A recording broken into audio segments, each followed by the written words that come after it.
Welcome to Small Business, Big Network, the podcast for small business owners who want big results from their networking. I'm Liz Drury, a freelance voiceover artist who knows that if you're not working, then networking could help.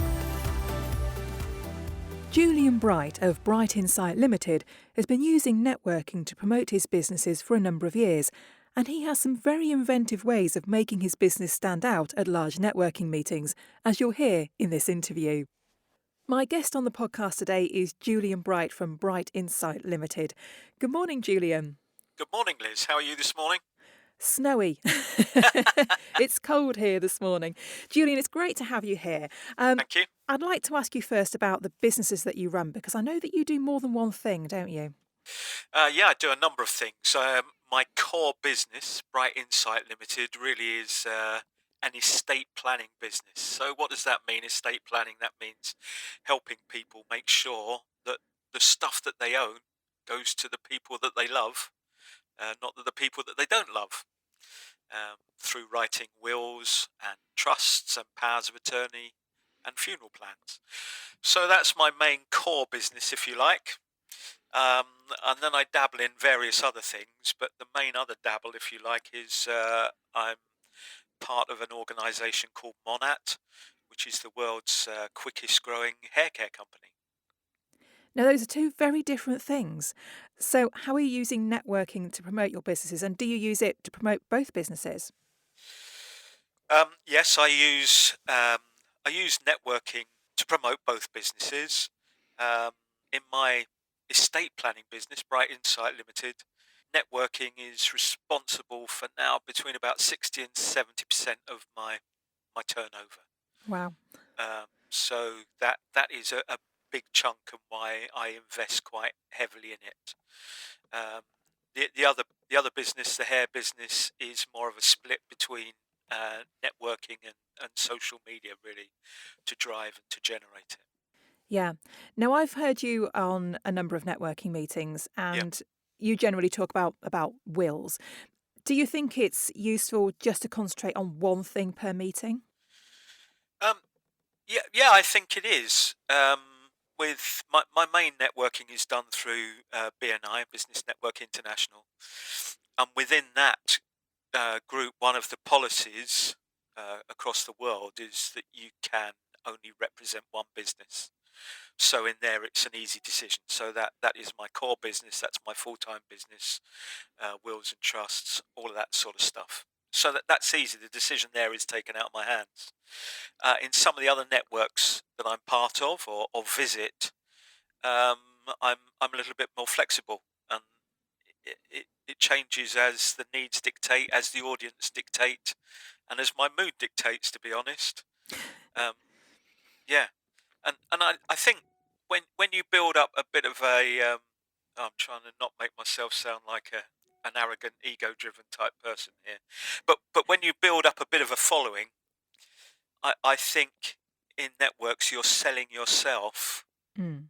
and what you're then selling in terms of a product or a service is almost secondary, if that makes sense.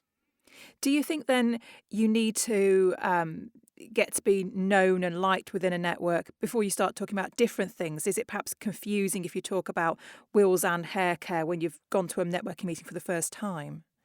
Yeah, if I was going for the first time, I would just concentrate on one or the other.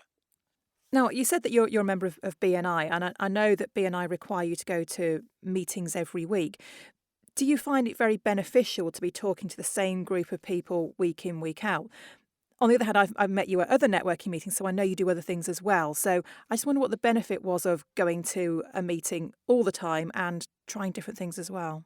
Well, can I just take you back a bit, Liz, and talk about my initial story and how I set my business up? Would that Please be do. helpful in Yes. connection with that? So it was about 4 years ago I set up Bright Insight Limited after a lot of thought and planning and study to get me into the right position. And I'm there sitting at my desk in my very nice suit with my nicely branded business cards and everything, and thought, this is great, except I've got no clients. And I thought, I know a lot of people, but I don't know the right sort of people. And I Googled one day business breakfast networking, not really knowing what I was looking for. And a network group in Peterborough came up, and I went along, and I thought, yeah, this is quite good. I can see some benefit from this. And I made a post on Facebook and said much the same thing. And then a mutual friend contacted me and said, oh, if you want to do business networking seriously, you want to talk to a friend of mine. So I did, and that person introduced me and invited me along to BNI. And to be honest, I was blown away, Liz, the first time I went. In BNI, it's very much a systematic and formulaic approach. But there's a part of every meeting called the positive contribution round, where everybody says what has happened in that last week. And I was sitting there listening, and one person was saying, oh, I'd like to thank Charlie for £10,000 worth of business. And the next person says, I'd like to thank Fred for £5,000 worth of business. And this person did this for me, and this person. And I thought, I've just got to be part of this group. And I was sold on it straight away, and threw myself into it. And it still is the foundation of my business, my BNI networking. Yeah, you see that it's all about consistency. It's all about being there. I've seen one of our guys do an educational presentation about trying to present and trying to sell to an empty chair. And it just reminds us the fact that if we want to make a success of anything, we've got to be a good turner-upper, if you like, and just keep being there. And it's not a get-rich-quick scheme. You've got to put the you've got to use the shoe leather, if you like. Although we're not going out much these days, are we? You've got to do the work to be there, to be noticed, to be seen, to help people in the small things, to build that relationship until they trust you enough maybe to open their own address books and contact books, to maybe let you loose on some of their very best clients. Yeah. And that relationship thing can take a while. Yes. But I should think after, I think you said 4 years you've been in BNI, you must have developed some quite deep relationships with those other people in the room now. Yes, you do. Some people you gravitate to naturally because of their personality, and you get on with them like anything. But there's others you gravitate to because of the business synergy that you share with them. And for example, my main business buddy in that group is the independent financial advisor. And naturally, he's talking to people every single day about their finances, and I'm his preferred supplier as soon as he says to people, right, do you have a will? And they say no. Or do you have a will? When was the last time it was reviewed? And they say, oh, it's been a while. That's a perfect in for me. And coming on the back of that professional recommendation, those leads and introductions are very warm indeed. Mm. I think that's the beauty of networking, isn't it? That once you've got to know people really well, they effectively become your marketing team for you. Yeah, I think that's right. And one of the things that BNI, and I'm sure other networks are, but BNI is very, very strong on in its training and its the clarity of its mission is that you're not selling to the people in the room, although being a consumer-driven business, that is the case for me. But you're selling to the people in the room to become your sales team. Mm-hmm. You know, it's who they know. Yes. And it's who's beyond the people that are sitting in their room. Yes. And, you know, and if each of those 50 people have got 150, 200 good connections each, that's a monstrous pool to fish in, isn't it? Absolutely. You know, one of my favourite BNI stories is about a florist who took a long time to decide whether to join or not. And it's a big commitment in terms of time, and it's not an inconsiderable commitment in terms of cost and investment as well. And she was thinking, well, I like the aim of the group.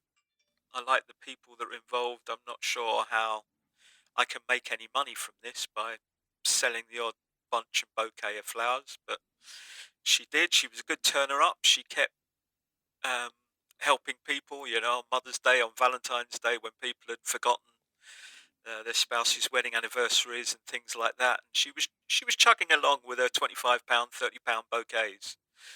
And then somebody in the group said, I know somebody who's the hospitality director for a chain of hotels and got her a meeting, and she won £100,000 contract. Wow. And that's what it's all about, isn't Yeah. Yeah. You just never know where the next lead's going to come from, I think.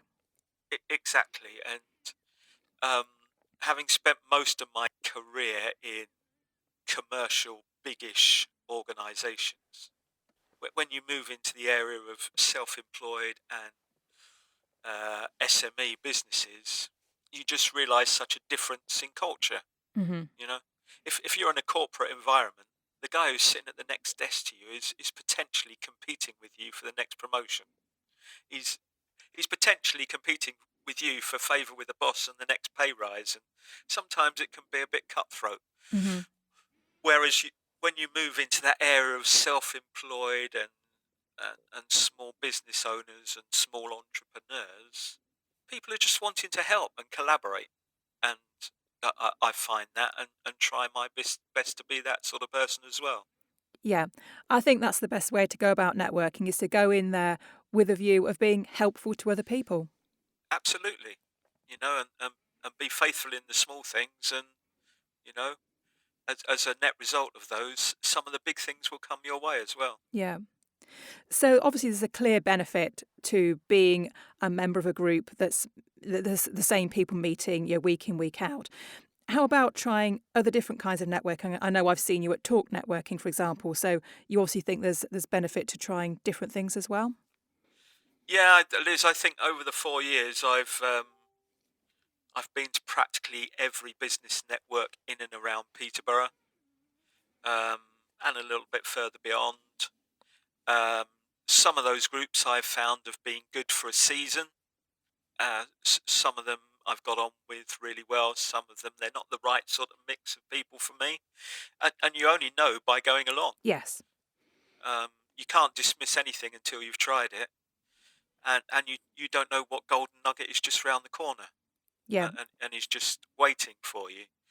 And then maybe there's something about a particular group that you hit it off with the people in there. You like their ethos, you like the way it's run and delivered, and you like the clientele that are there, either the regulars or the combination of visitors, and it works for you. And I think one of the things I've learned more than anything in business is not everything is forever, and you're not signing up for a lifelong commitment. You're doing what's right for you and the business at the time. Mm. Now, you and I have met on some quite big networking meetings where there's a lot of people on screen at the same time. And it can be difficult to stand out in those kind of situations. But there's two things that I remember about you. One is WHUNGAW, which I'm going to ask you to explain in a minute, and the other is your trumpet. So, so those are two things that I remember about you. Are you using those things deliberately? Uh, well, the trumpet goes everywhere with me. I've been playing since I was about 8 years old, so it's sort of linked to me. And it's part of my life and my personality, really. So why wouldn't I use it? And why wouldn't I use it to be memorable and to create something that maybe nobody else does on the networking scene? I don't think they do. That's a bit of a that's a bit of a light-hearted thing. Sometimes at a meeting it comes out spontaneously. If somebody says it's their birthday or something like that, you can just suddenly pick it up and play a jolly little tune, can't you? The the one guy. Well, I think you have to be memorable. Okay, if you're in a room or a screen of 60 people and you've got 30 seconds, you've got to find a way of standing out. And one guy means, why have you not got a will? So that's the pertinent question that I would ask any client or any potential client. And thinking about people who might be selling your services beyond the room, it's a way of introducing a very sometimes dark and difficult subject to talk about in a slightly light-hearted way, isn't it? Just shouting "Wanga!" What does that mean? Well, it actually means, why have you not got a will? And a lot of people know me for that. I get shouted at it in the street. I got a guy the other day shouted it at me at B&Q, and it's making a lasting impression, and you don't have long to do that, so you've got to find a way of doing it. And I would encourage anyone who goes to networking seriously to find that memorable thing that people will always remember about you. That's brilliant. Well, it's definitely working for you, And Julian. here's another one that happened by accident. Obviously, it's not so noticeable now where most of our networking is online, but I'm gifted with the name Bright, really. That's my surname. It's the name of my business, Bright Insight. I guess I'm gifted in some respects as it's part of my personality, but people remember that as well. And I remember one networking meeting, somebody said to me, "You haven't got your bright socks on today." I thought, "What do you mean?"